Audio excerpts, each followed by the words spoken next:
जी भाई नमस्कार, स्वागत है आप सभी का टीचर अचीवर्स पे। मैं हूं आपका एजुकेटर चेतन। साथियों, फाइनली भैया रीट का विज्ञापन आने से पहले राजस्थान शिक्षक भर्ती के नए आरआर या नए नियम जो हैं वो आपके जारी हुए हैं। नया राजपत्र जारी हुआ है। अब जब ये राजपत्र आया है तो इसमें तमाम तरह के क्वेश्चंस हैं कि क्या सीटेट जो कैंडिडेट थे उनको वैलिड माना गया राजस्थान में या नहीं माना गया सीटेट पास को, या फिर ये कहें कि जो बीएड है या फिर बीटीसी है या फिर डीएड है या फिर बीएलएड है, तो किस किस के लिए क्या योग्यता रहेगी, इन सब पे चर्चा करना है ताकि इसके बाद कोई कंफ्यूजन आपके मन में ना रहे। और क्या क्या नए चेंजेस आए हैं उन पे भी बात करेंगे। तो भाई ये सबसे बड़ी चीज है यहाँ पे कि जो नई योग्यता है, मतलब जो नए नियम है नई भर्ती के लिए, वो इसमें बिल्कुल अप्लाई होने जा रहे हैं। सबसे बड़ी बात रीट और सीटेट को लेकर के है कि भाई रीट राजस्थान में, जैसा कि आप सभी जानते थे, पहले से जो है रीट ही चलता है, सीटेट को वैलिड नहीं मानते हैं। तो क्या सीटेट अब इसमें एलिजिबल हो गया या नहीं हुआ है, उन पर चर्चा करेंगे। दूसरी चीज, बीटीसी वाले साथी कहाँ कहाँ फॉर्म भर सकते हैं, 1 to 5, 6 to 8। बीएड वाले क्या पीआरटी 1 to 5 में एलिजिबल होंगे, बीएड वाले एलिजिबल होंगे, क्या डीएड वाले साथ ही 1 to 5 एलिजिबल होंगे। ये विशेष शिक्षा में डिप्लोमा है, ठीक है। तो अब बात सारी ये है कि भाई क्या कहाँ पे क्या चीजें हैं। तो जो ऑफिशियल आपका राजपत्र जो गैजेट आया है वो मैं यहाँ पे आपको दिखाता हूं। उसके हिसाब से सारी चीजों को हम लोग एक एक पॉइंट करके डिस्कस करेंगे। तो यहां पे जैसा कि आप देख पा रहे हैं कि ये जो 24/2024 वाली जो बात है यहां पे कही गई है, और नया जो संशोधन आपका होके आता है वो आप यहां एक बार ध्यान से देखेंगे। यहां पे अगर आप देख पा रहे हैं तो इन्होंने दो कैटेगरीज को डिवाइड कर रखा है, 1 to 5, 6 to 8, और आपका सामान्य शिक्षा और विशेष शिक्षा, ठीक है। तो एक एक पॉइंट को समझते हुए चलना है, यहां से बड़े ध्यान से समझिएगा चीजों को। आप देख पा रहे हैं सामान्य शिक्षा 1 to 5, यानी ये हो गया आपका पीआरटी। सामान्य शिक्षा की बात कर रहे हैं, सामान्य शिक्षा में पीआरटी यानी 1 to 5 के लिए आपके पास क्या योग्यता, क्या एलिजिबिलिटी होनी चाहिए। तो इन्होंने बोल दिया है कि राष्ट्रीय अध्यापक शिक्षा परिषद द्वारा समय समय पर यथा अधिकथित अर्हताएं और रीट उत्तीर्ण किया हुआ होना चाहिए। तो सामान्य शिक्षा पीआरटी 1 to 5 के लिए सिंपल सी बात यह है कि अगर आप राजस्थान में सरकारी शिक्षक बनना चाहते हैं, सरकारी अध्यापक बनना चाहते हैं सामान्य शिक्षा के अंतर्गत, वो भी 1 to 5 के लिए, तो आपने एनसीटी की जो गाइडलाइंस हैं, अब आप जानते हैं कि पहले क्या था, पहले पीआरटी के लिए बीएड भी एलिजिबल था, लेकिन जब से सुप्रीम कोर्ट का वर्डिक्ट आया है उसके बाद से बीएड वाले साथी पीआरटी के लिए एलिजिबल नहीं है। तो एक बात क्लियर हो जाती है भाई, पीआरटी के लिए अगर आप अप्लाई करने जा रहे हैं तो आपके पास बीटीसी या फिर 2 साल का डिप्लोमा होना चाहिए। अब एक चीज क्लियर समझ लो, जब 2 साल के डिप्लोमा की बात होती है तो 2 साल का डिप्लोमा आपका डीएड भी होता है। तो ये स्पेशली उसी को लेकर के यहां पे ये बात साफ साफ क्लियर कर दी गई है कि भाई जो डीएड है, ध्यान से सुनना, डीएड जो साथी करे हुए हैं वो इसके लिए क्या एलिजिबल होंगे, एलिजिबल नहीं है। क्या बीएड वाले साथी इसके लिए एलिजिबल होंगे, तो ध्यान रखना बीएड वाले साथी इसके लिए एलिजिबल नहीं है। डीएड कहां एलिजिबल होगा उस पर भी चर्चा करेंगे अभी आगे।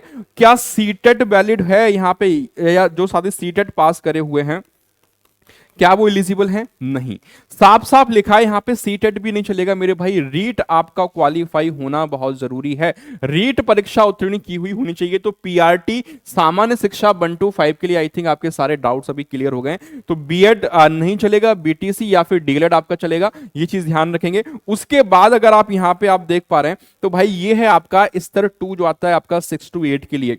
6 to 8 की अगर मैं यहां पे बात करता हूं, ध्यान देना सामान्य शिक्षा के अंतर्गत ही हम लोग बात कर रहे हैं। 6 to 8 में अगर आप देखेंगे तो यहां पे आपका एसएसटी, मैथ एंड साइंस और लैंग्वेज, ये 3 पोर्शन आ जाते हैं। अब एनसीटी की जो गाइडलाइंस हैं, जो इन्होंने कहा है यहां पे कि भैया एनसीटी की गाइडलाइंस के हिसाब से अगर आप देख पा रहे हैं तो एनसीटी गाइडलाइंस ये कहती है 6 to 8 में डिप्लोमा वाले भी एलिजिबल हैं अगर डिप्लोमा आपने आफ्टर ग्रेजुएशन कर रखा है। तो 12th के बाद डिप्लोमा कर रखा है तो आप एलिजिबल नहीं होंगे, ध्यान से समझना इस वाली बात को, ठीक है। आपने जैसे अगर आप देखेंगे यूपी में क्या होता है, यूपी में जो आपकी बीटीसी या जो डिप्लोमा होता है वो आफ्टर ग्रेजुएशन होता है। तो ऐसे साथी जिन्होंने अपना यूजी भी कर रखा है और चीजें क्या है कि उन्होंने 2 साल का डिप्लोमा यानी बीटीसी या फिर डीएलएड किया हुआ है, तो वो 6 to 8 के लिए एलिजिबल हो जाते हैं। अब यहां ये बोल रहे हैं कि अगर आप एसएसटी के अध्यापक बनना चाहते हैं सामाजिक अध्ययन के, तो आपके पास उन्होंने बोला है कि इतिहास, भूगोल, अर्थशास्त्र, राजनीति विज्ञान, समाजशास्त्र, लोक प्रशासन, दर्शन शास्त्र, लेखा शास्त्र, आर्थिक, वित्तीय प्रबंधन, बैंकिंग एवं व्यावसायिक अर्थशास्त्र में से कम एक विषय के साथ स्नातक या फिर समतुल्य परीक्षा उत्तीर्ण होनी चाहिए। अब इतने सारे विषय आपके पास दे रखे हैं, ये आपने अपने स्नातक लेवल पे जरूर पढ़े हो 6 to 8 के लिए। इसीलिए मैं बोल रहा था कि 6 to 8 में जो साथी 12th के बाद डिप्लोमा करते हैं, 12th के बाद डिप्लोमा जो करते हैं वो एलिजिबल नहीं होते हैं, क्योंकि ये स्नातक लेवल पे ये चीजें यहां पे देखी जाती हैं।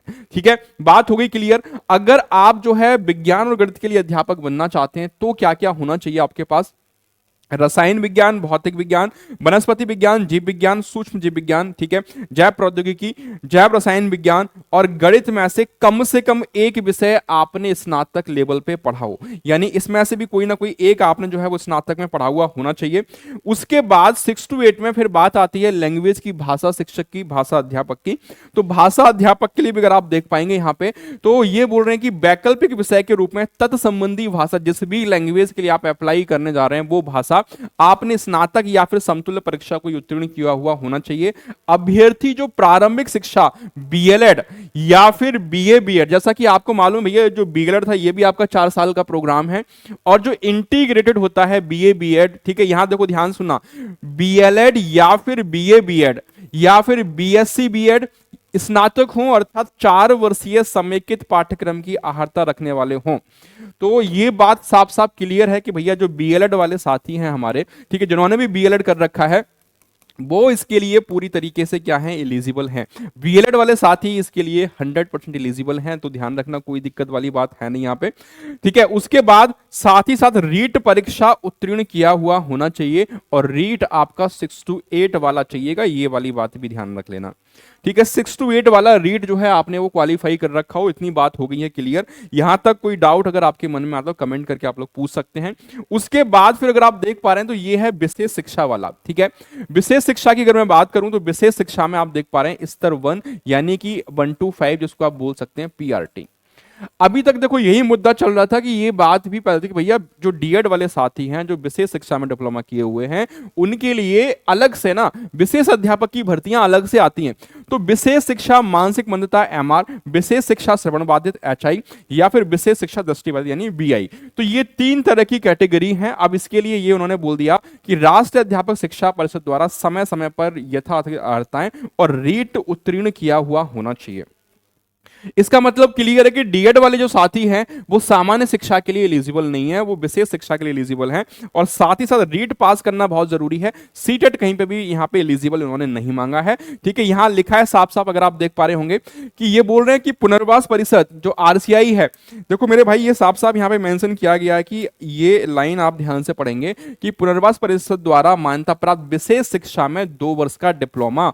अब जो 2 वर्ष के डिप्लोमा की बात होती थी तो एक कंफ्यूजन था कि वहां लगता है कि कोई भी किसी भी नाम से आने 2 साल का डिप्लोमा हो, लेकिन ये जो आरसीआई वाला डिप्लोमा है जो आपका डीएड है, ठीक है ना, जो आपका क्या है मेरे भाई डीएड है, तो डीएड वाले साथी विशेष शिक्षा के लिए ही एलिजिबल होंगे, वो सामान्य शिक्षा के लिए एलिजिबल नहीं है, ये बात ध्यान रख लेना। तो आपके पास 2 साल का डिप्लोमा होना चाहिए आरसीआई से अप्रूव्ड। ठीक है, उसके बाद फिर आगे बात करते हैं विशेष शिक्षा में ही 6 to 8 के लिए। विशेष शिक्षा में अगर आप 6 to 8 के लिए देखेंगे यहां पे तो वही तीनों कैटेगरी हैं। अब एनसीटी की जो गाइडलाइंस हैं उसके हिसाब से जो आपकी अहर्ता है वो होनी चाहिए, और रीट आपको चाहिए। रीट तो हर जगह मस्त है, 6 to 8 वाला रीट आपको क्वालिफाई होना चाहिए। ये विषय दे रखे हैं, इन विषय में से ये सारे जो विषय हैं इन विषय में से कोई भी विषय आपने कम से कम एक विषय जो है आपने अपने स्नातक लेवल पे पढ़ा हुआ होना जरूरी है। इनमें से कोई भी एक विषय आपने अपने स्नातक लेवल पे पढ़ रखा है तो आप बिल्कुल इसके लिए एलिजिबल हैं। साथ ही साथ देखो अब जब 6 to 8 की बात आ गई, जब 6 to 8 की बात आई तो बड़े ध्यान सुनना, भारतीय पुनर्वास परिषद द्वारा मान्यता प्राप्त विशेष शिक्षा में बीएड, यहां पे आपका डीएड नहीं चलेगा।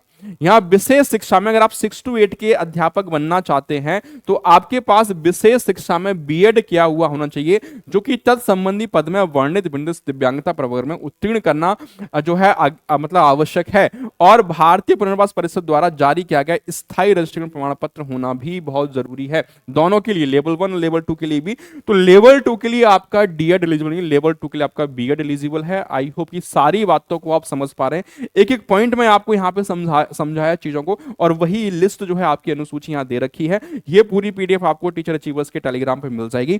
अब मेरे हिसाब से आपको कोई डाउट कोई समस्या यहां तक नहीं आनी चाहिए। अब बात कर लेते हैं कि भैया कंक्लूजन निकल के क्या आता है। तो कंक्लूजन बहुत सिंपल सा है कि आप लोगों को करना क्या है कि भाई चीजें क्लियर हो गई हैं सारी। ठीक है, नई भर्ती आएगी राजस्थान में रीट के बाद, आप सब लोग जानते हैं। तो रीट जो है वहां रीट ही चलेगा, रीट आपको क्वालिफाई करना है। रीट का विज्ञापन रिलीज होना था, कल नहीं हो पाया, लेकिन मतलब जल्दी ये विज्ञापन रिलीज हो जाएगा। तो सीटेट यहां नहीं चलने वाला है। जो साथी सीटेट पास करे वो सोच रहे हैं हम राजस्थान में अध्यापक बन जाएंगे, तो ऐसा नहीं होने वाला है मेरे भाई, ध्यान रखना। साथ ही साथ बीटीसी जो साथी करे हुए हैं, जो साथी बीटीसी करे हुए हैं वो 1 to 5, ठीक है, 1 to 5 और 6 to 8, ठीक है। 6 to 8 में तभी होंगे जब उन्होंने अपना जो डिप्लोमा किया है वो आफ्टर ग्रेजुएशन कर रखा है, ठीक है। बीएड वाले साथी 6 to 8 के लिए एलिजिबल हैं, ये बात ध्यान रख लेना। बीएलएड जो है आपका, यहां पे भी चीजें क्लियर कर दी गई हैं कि बीएलएड आपका पीआरटी के लिए एलिजिबल है, लेकिन डीएड सिर्फ और सिर्फ आपका कहां जा रहा है, विशेष शिक्षा में काम आएगा, ठीक है, विशेष शिक्षा में। और ये भी डीएड आपका जो है ये विशेष शिक्षा में 1 to 5 के लिए है, और 6 to 8 के लिए आप 6 to 8 में क्या होना चाहिए भैया, आपके पास विशेष शिक्षा में बीएड होना चाहिए, ठीक है। 6 to 8 के लिए लिख देता हूं यहां पे विशेष शिक्षा में बीएड। ये कंक्लूजन निकल के आता है, विशेष शिक्षा में आपने किया है क्या, बीएड कर रखा है, तब आप 6 to 8 के लिए एलिजिबल रहेंगे। आई होप कि सारी चीजें, सारी इंफॉर्मेशन आपको एकदम क्रिस्टल क्लियर समझ में आ गई होगी। इसके बाद भी अगर कोई डाउट आपके मन में रह जाता है तो आप जो है कमेंट करके वीडियो में पूछ सकते हैं। डिस्क्रिप्शन बॉक्स में इसका लिंक भी दिया है टेलीग्राम का, टेलीग्राम ज्वाइन कर लीजिएगा। साथ ही साथ अगर आप राजस्थान अध्यापक शिक्षक भर्ती परीक्षा की तैयारी कर रहे हैं तो टीचर अचीवर्स को सब्सक्राइब कर लीजिएगा, चैनल को, एप्लीकेशन डाउनलोड कर लेना, ठीक है। यहाँ पे राजस्थान शिक्षक भर्ती परीक्षा वाली जो मेंस एग्जाम आपका होगा, रीट की भी बैचेस हैं, रीट के साथ जो रीट मेंस है जो आपका आने वाला है, रीट मेंस के भी बैचेस यहां पे आपको देखने को मिल जाएंगे, ठीक है। तो आप जो है इसके साथ जुड़ सकते हैं, सारे ही कोर्सेज यहां पे दिए हुए हैं। आई होप कि चीजें एकदम क्लियर होंगी। कोई डाउट रहेगा तो कमेंट करके आप पूछ पाएंगे। मिलते हैं फिर अगली अपडेट के साथ, तब तक अपना ध्यान रखिए, हंसते रहिए, पढ़ते रहिए, मुस्कुराते रहिए। Thank you so much.